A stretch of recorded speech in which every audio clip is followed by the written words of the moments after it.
Reserve note. It really wasn't yours. It was a IOU. And because it was an IOU and we can't pay off the IOU because it had interest, we got to take your stuff. And that's what they've done to education. And before education, they did it with the housing market. Because we went from land contracts and things of those sort to lifelong 30-year mortgages. That a house that costs $60,000 ends up costing the owner, at the end of their loan, over $300,000. The whole thing from the Federal Reserve on is just a scam. I don't even want to talk to you about what happened in the 1930s. Maybe do some research on that. We've got to take a quick break, folks. More interesting conversation on the other side of this. Stay tuned. Don't go anywhere now. John will be right back right after this. Yes, he will. Check out the new book from Derek Shelmerdine, Rock and Roll Unraveled.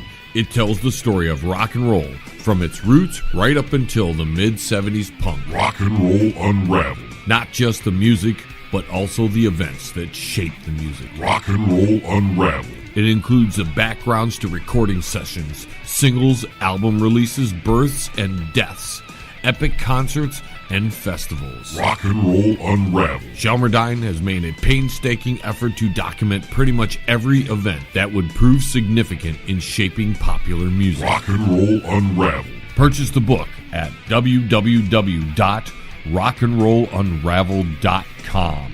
Follow him at Twitter at R&R Unraveled and look him up on Facebook at Rock and Roll Unraveled. Rock and Roll Unraveled. By author Derek Shelmerdine. Available now. You're listening to the John LeBang Show. It's hydroponic radio for your brain, man. Feel smarter yet?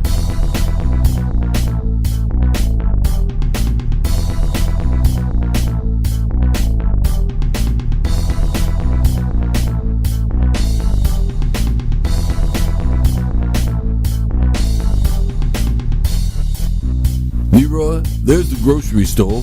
Why don't we pick up something on the way home? Oh, that's a good idea, Uncle Shady. Well, hurry up and turn here, okay? Look out, Leroy. You almost hit that old lady, Leroy. Oh, I'm sorry, Uncle Shady. No reason to say sorry, Leroy. You didn't kill her. Now, there's a parking space. Go over there. Okay, Uncle Shady. All right, that's a good spot. Oh, wait, look over there. It's even closer. Back it up and go over there. But we're already parked, Uncle Shady. Leroy, just do what I say. Okay.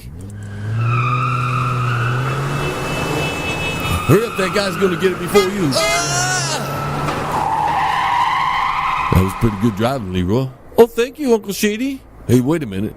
There's one right by the front door. Why don't you go over there? But it's not that much closer, Uncle Shady. It's going to feel closer when you're carrying all the groceries. Oh, I never thought of that. That's what I'm saying, Leroy. Listen to me. I know what I'm telling you.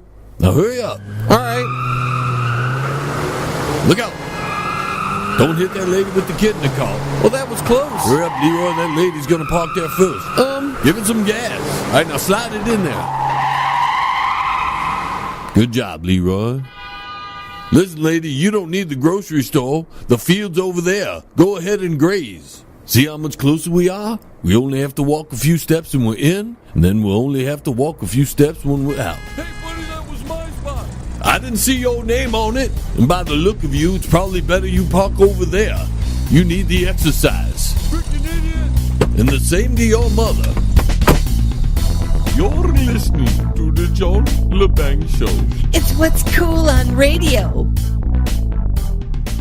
Well, there is talk, ladies and gentlemen, that the White House and President Donald Trump might push an executive order to have an investigation into the bias of Google and Facebook and maybe go after them under RICO Act.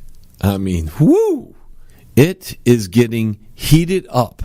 We're in wars on just about every front. The media front, social media front, world stage, tariffs, everything. And that leads us into our next two questions, ladies and gentlemen. Do social media companies collude to suppress information? And our other question related to this story, should the government break up the social media giants? Now, I'll give you some personal reference on the first question. I know without a shadow of a doubt that it has happened to me, that at some point, YouTube especially, but now I'm seeing it on Facebook as well, YouTube began to, what they term as shadow ban my station. Now, I've covered this many times, so I'm not going to get too much into it. But when you're going from 4 to 5 figure numbers on videos, and then you're blocked for posting a video that so many other stations on YouTube, authorized and non-authorized stations, posted a video, and you're one of a handful that were singled out for that video because you were making a point with that video instead of just posting it for fun. And then when you are reinstated, your numbers are no longer 4 digits or 5 digits in views. If you get 3 digits, it's pretty good. In fact, there's been a lot of times where it's down to 2 digits and 1 digit. And when you search out specifically the video, it's not even 10 pages in. And if you continue looking, you still won't find it. Because the higher-ups over at Google, and that's who owns YouTube, the higher-ups at Google and YouTube decide that for some reason your channel is going to have a shadow ban placed upon it. Now, beyond that, folks, beyond that, when you talk about Google and Facebook, YouTube, and all these companies, they're private corporations, and they have shareholders, and they're a business. And their business is to promote a product, sell a product. And if they don't want to sell a product, if they don't want a product to be displayed in their what I'm going to call storefront, because that's pretty much what a website is a storefront, I don't see a problem with that. If you go to Sherwin-Williams, which is a paint company, you're not going to find competitors' products there anymore anyways. They've bought out every company they needed to be able to supply their customers with the various arrays of products that are on the market for sale. So they needed stain. They went and bought Minwax. That way they have that under their belt. Instead of having an outside paint company or a brush company sell you a product and then you have to upsell it to your customer, they went and bought Purdy. So they could sell Purdy in their store. They didn't need a contract, and they could make whatever they wanted on Purdy. Nobody's thinking about breaking up Sherwin-Williams. They just bought Valspar. Nobody's thinking about breaking up Disney, even though they just bought Fox. I mean, there's like one hurdle left for that acquisition to happen. And it's not even an American hurdle because the U.S. government said, go ahead, do it. Because I guess everybody in the government wants to see the X-Men in the MCU. Why are you going to approve Disney to be this mega super media giant just to rip apart Google and Facebook and Twitter and whoever else you're going after? They're going to be able to use that argument. You just allowed Disney to buy Fox. Disney now owns Hulu, they own Star Wars, they own Marvel, and all their own properties. They own ABC. How is that not a mega media giant that's on the level of Google and Facebook? Yet you allowed them to buy the property. They're going to have all the rights to all the Fox things. I think they have to give up. And don't quote me on this because I haven't studied it in depth. But I think the only thing they can't have is their sports networks. Woo! I don't think Disney cared a whole lot about that. When you think they've got ABC, they've got Hulu now, they've got all the right to Fox, they've got all the Marvel, all the Star Wars, all their own developed series and characters, and they're a monster.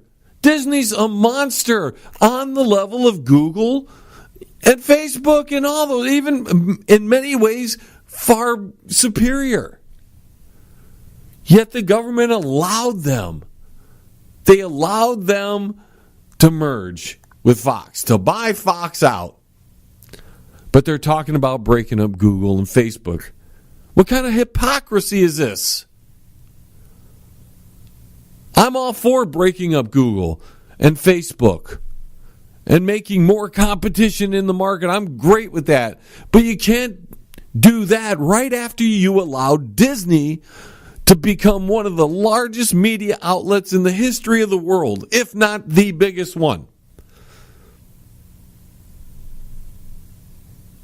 And then you got to go after the paint companies like Sherwin-Williams, who have bought practically, them and Pittsburgh Painting Glass have just about bought every other company off the market. That's why you don't see any small paint companies anymore. If we're so worried about these giants being too big, we have to take down all the giants. But we're going to focus on Google, Facebook, and all that because they suppress alternative conservative media. And I don't see how that jives. You can't do one without the other. But this is what the government is supposed to do. Protect us from things getting too big to fail. Because are you kidding me? If Disney, for some reason, I don't think this will ever happen, Disney is just a monster right now. They could hemorrhage money and it probably wouldn't hurt them. I don't even know what the net worth of Disney is. I don't even want to look at it. It would make me sick. Because it's already making me a little sick as a fan of comic book movies and as a fan of, or a former fan of Star Wars. What they did to the Star Wars series, just bleh, it's awful. And you can already see that awfulness is creeping in to the Marvel movies. Luckily, we didn't see that in Avengers Infinity War.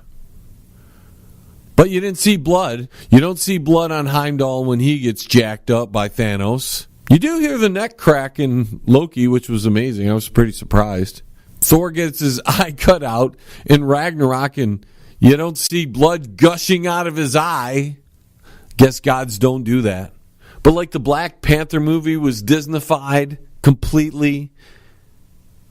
As I've had time to digest that movie, I actually think I rated it a little too high. Maybe because I didn't want the criticism, because, if you criticize a movie of that caliber, of that type, then you get attacked. I gave it a B and I was attacked. I was a racist or something. Yeah. And that was just one movie that was really Disneyfied. It looked like The Lion King, but with Black Panther instead of Mufasa. Thor Ragnarok was very Disneyfied. The whole Sakaar thing was it was awful acting. At least, especially the parts that were focused on Sakaar. It was just some terrible acting. And it was childish humor. That's why the people over there like the Guardians of the Galaxy. I bet you they're freaking out because they had to fire James Gunn for a tweet or something that happened many years ago mean, these companies can't face one bit of criticism without buckling. They're so scared to lose one penny that they will buckle to any pressure. Sherwin-Williams would do it. I've seen ladies come in after they've picked the color, painted the color on the wall, didn't like the color, wanted their